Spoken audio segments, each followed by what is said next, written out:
Greetings, YouTube, and good morning to those of you across the pond. You see, it's well past 2 a.m. Central Standard Time, actually closer to 3 a.m., and I'm sure it's going to be about that time by the time I get around to uploading and posting this. I just got home. I took a early July 4th road trip, celebration worth of fun pools, and a long day of grinding the YouTube circuit because the next 48 hours I'm going to spend not watching fireworks, but responding to over 3,000 messages at the time of recording this. That could be closer to 4,000 by the time I get to both Line and Twitter and email. The list goes on and on. So please be patient with me. It could take literally days to get back to you, but I'm going to do my best to respond. I just am a bit overwhelmed, to be honest, with how much work there is to do. And the promise I've made to the community to respond to everything and to commentate as many crystal openings as I can. I'm excited to do that. I'm going to post more commentaries than I ever have before this week, but each one deserves its attention. And, you commentate per second. You can't fast forward through these things. So I'm going to give each one the attention that it deserves and just take my time and try to not get too overwhelmed, knowing that the community, hopefully, in large part, will understand. So it's nice, since there are going to be so many commentaries on my channel, that we can talk about something like this that is the newest dev diary. And I kind of fast read this earlier, and there were some things that popped out to me that I thought were interesting. And so I just wanted to highlight them in a video that hopefully takes less than 10 minutes. When they talk about quality of life, of course, I immediately think of the arena, which we'll get to in this post. But really, it's just not being bored. When I think of quality of life, I think about having fun in the game. And I don't know about you, but fun usually means really big yellow numbers, causing huge crit damage, just wrecking people. That's why people love Corvus. That's why people love the potential of Aegon. That's why the Guardian this month has been so fun to see a 3-star eventually ramp up to a 6-star level damage. Sell from stash. This is kind of fascinating. I never really thought about that, but, why not? The champion tag filtering, I don't keep track of that. I usually need some kind of infographic, so, that's nice. The dual targets, kind of an interesting twist on this. I like the fight again tactic as well, because there are times where they have us during objectives kind of repeat fights, and so you have to exit out, paste the name of who you search, go back. It's just annoying. It takes time. The new gameplay is part of what I wanted to not only cover, but what I'd love to hear your thoughts on, YouTube. So they're bringing up some things that I've never heard of before, and I don't know if this will be better or worse for the game. So mechanical prototypes, which to me sounds like something Ultron would work on, right? We have 2 fresh mechanics in prototype form that we're evaluating for full development and release to you. So the first one's called Root, which I haven't thought about in terms of like pulling a plant up by its roots or like a square root of something. Yes, I'm a nerd. Imagine locking a champion to a spot but still allowing them to attack, block, parry, and dex.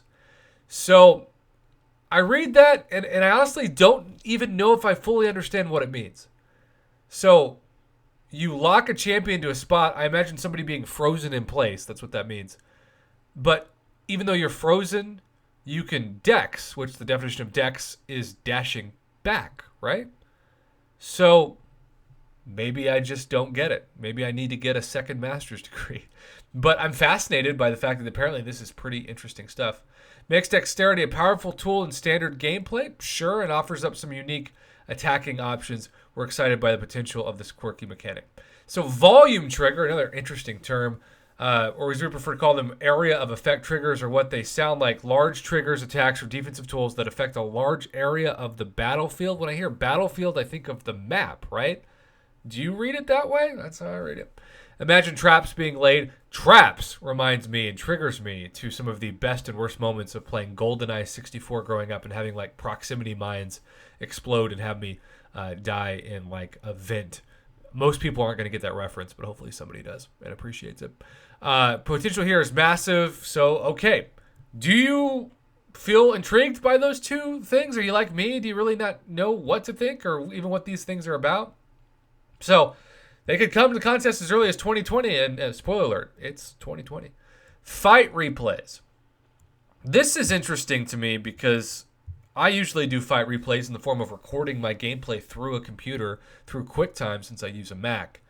In-game replays, plays of the week, just sharing your proudest moments with your friends. I already do all of that, but I know that 99.9% of people who play this game don't have a YouTube channel. Top of social elements like fight replays can bring a contest. We're also looking for what we can do is massive influx of near real-time data. Also makes me think the government's just constantly recording you with quote-unquote data. So strikers, this is kind of what I wanted to discuss the most. I don't know if some of you remember, hopefully you do, the Marvel versus Capcom games that I think they're still around, but they were really popular in like the 1990s in Pizza Huts, where you would tag somebody in, or you would do combo specials where you would both fire off something at the same time. I don't think in this new form that that's necessarily what they're talking about, but it totally reminds me of what would happen when, like, imagine firing off a special 2 and you would fire off, like, imagine Doom Special 2 combined with, like, Blade Special 2. Wouldn't that be incredible? That's the potential I see in this. To fire off 2 specials of equivalent power. So 2 special 1s, 2 special 2s. I guess you couldn't really do 2 special 3s. So maybe it's be limited to special 1 and special 2, unless they really want to get creative and suddenly you've got 2 people appearing in the same special animation, right? But that would be so fun. It would cause crazy damage, and it would kind of bring unique combos to it, especially if you could incorporate tags. So I see this, and I think Marvel versus Capcom, and I also think of 1990s Pizza Hut buffets. Yes, I'm old, and yes, I have weird nostalgia. It's also 3 a.m. What are you going to do? You possibly equip a striker artifact on your champion to gain the ability to tag in your teammate, or maybe borrow one of their special attacks. See, borrowing a special attack, I mean, while that's interesting, that also reminds me of Mortal Kombat, like Shang Tsung. I'm so tired, I don't think I'm even pronouncing that right, but where you're morphing into somebody else. But I want 2 special 2s to be combined in one animation. I know it might be crazy to expect that, but hey, if the potential's there, let's go. This is very much under construction, and so there are still technical and well-designed problems to be solved. We see you, everyone who doesn't have an iPhone 11 Pro, which thank you for acknowledging that, especially because, there are Android people who will never have iPhones. So I want to get down, because we're already at 8 minutes, and this is going longer than I intended, probably because of my insomnia. I want to go down to all the way. I'm excited about this. Incursions finally having the purchase option for 6-star shards. I think that's where I'm going to end up going eventually instead of buying 5-star crystals, unless I'm hunting somebody like Sunspot. New hacks for incursions. That's cool. But can we go all the way down to the arena? Because this is what matters to me.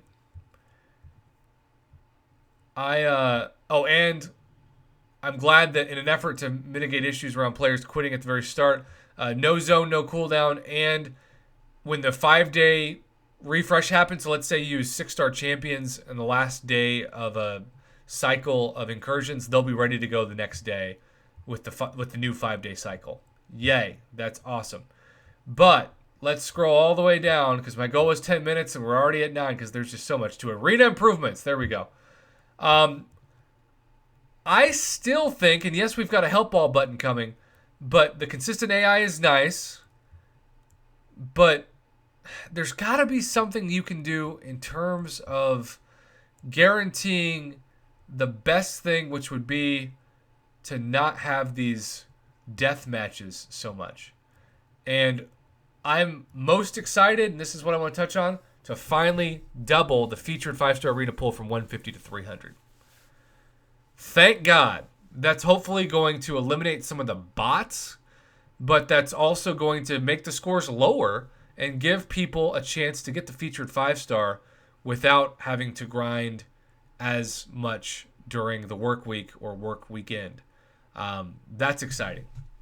So there is a lot to touch on, and I wanted to make a video on it, and knowing that there's going to be mostly crystal opening commentaries and my own crystal openings on my channel for the next couple of days, I like reporting on news and having, my goal is to have a variety of different kinds of videos. I never think that every video is interesting to somebody, but hopefully one video. If I post 5 videos in a day, hopefully at least 20% of those videos are interesting or matter to somebody, and the rest is just, well, bonus. We're at 10 minutes, YouTube. I could keep going on, and I know I rushed through this, but I did not want this to be a 20-minute video. Trust me. Thanks for watching. What are you most excited about or intrigued by in this Dev Diary latest edition? I will attempt to upload this and then go to sleep.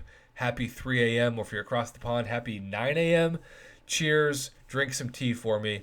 I will hopefully not spread the tea or drink it, but instead get my tail to sleep.